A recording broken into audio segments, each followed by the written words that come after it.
சாந்தமே. சாந்தம் மட்டுமே உருவானவர் இயேசு மகான். ஊர் உலகறிந்த விஷயம்.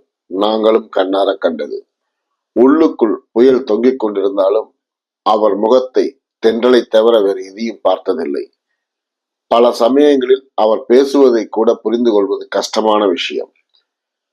நன்கு காற்றடிக்கும் நேரம்.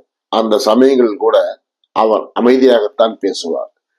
சீடர்களில் சிலர் புரிந்து கொள்வது போல் நடிப்பதெல்லாம் நடக்கும்.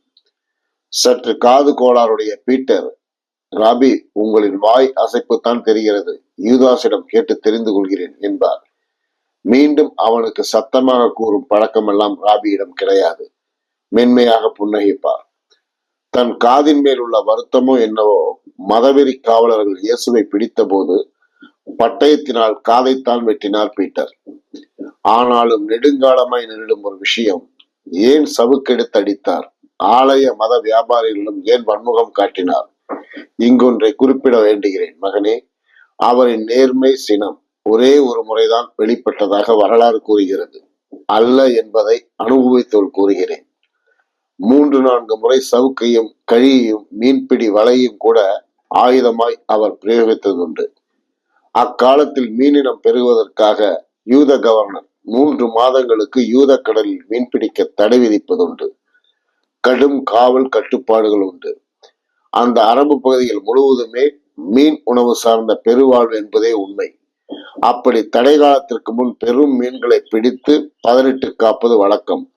அதற்காக சில கல்நெஞ்ச மீனவர்கள் அழகான கொழுகொழு என்றுள்ள 15 வயது சிறுவனையோ சிறுமியோ உடம்பெங்கும் கீறலிட்டு கடலில் வீச இரத்த வாடைக்கும் சதை ஆசைக்கும் சுறாக்கள் வருவதுண்டு.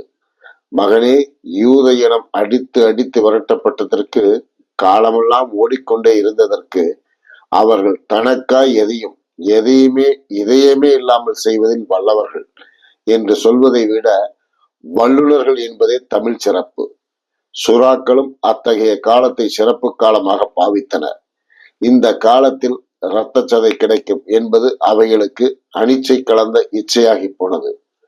இப்படி இயேசு மகானின் பார்வைக்கு கொடுஞ்செயல் கொண்டு வரப்பட்ட போது கொதித்து போனவர் மந்தைகள் என சிறுவர்கள் கீரலுக்காய் அடைத்து வைக்கப்பட்ட இடத்திற்கு வினைவியும் எதிர்பார்த்தே வெறி கொண்டவர் போல் கிழிந்து கிடந்த முடிச்சுக்களுடன் கூடிய நார்வலைகளை கொத்தாக எடுத்து சென்று காவல் நாய்களின் மத்தியில் சென்று யாரும் எதையும் யோசிக்கும் முன் அழுகையும் பற்கடிப்பும் கூடவே அவர்களை தோஷம் செய்து இதோ நிழலாடுகிறது. யூத கொடுஞ்செயல் வெளிக்கொண்டு வராவண்ணும் இச்சம்பவம் வரலாற்றிலிருந்து நீக்கப்பட்டதுதான் உண்மை. கிட்டத்தட்ட 20 சிறுவர் சிறுமிகளை விடுவித்ததோடு, இனி அத்தகைய செயல் நடந்தால் என் யூத இனமே பட சேரும் என்று எச்சரிக்க நிறுத்தி கொண்டார்கள். பின் சுறாவை அறுத்தே சுறாவை பிடிக்கும் முறையும் வந்தது. கூட்டமாக ஆடு மேய்க்கும் சிறுமிகளை பாலியல் துன்புறுத்தும் காமுகர்களை கழிகொண்டு உயிர் ஸ்தானங்களில் அடித்து பாடம் கற்றுக் கொடுத்ததையும் என் வரவுக்கு முன்னால் நிகழ்ந்தது என யூதா சொன்னார். அவர் சொன்னார், இந்த யூத பூமியில் பாடம் சொல்லிக் கொடுப்பவரை விட பாடம் கற்றுக்கொள்பவர்களே தேவை என்பதை நன்கு உணர்ந்தே நான் ஆசான் ஆசையை தள்ளி வைத்திருக்கிறேன் என்பார். மனிதமற்ற இப்பூமியில் மனிதம் இல்லாமலேயே சில நேரங்களில் நான் நடந்து கொள்ள வேண்டியிருக்கிறது என்று அவர் மருவிய தருணங்களை நாங்கள் கண்ணார கண்டதுண்டு.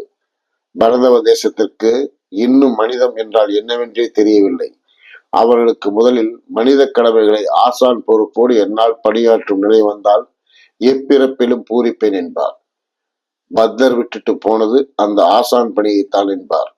இப்பூவிலையில் முதல் ஆசான் பத்தர் தான் என்பார். உலகின் முதல் தலைமை ஆசிரியனே புத்தர் தான் என்பார்.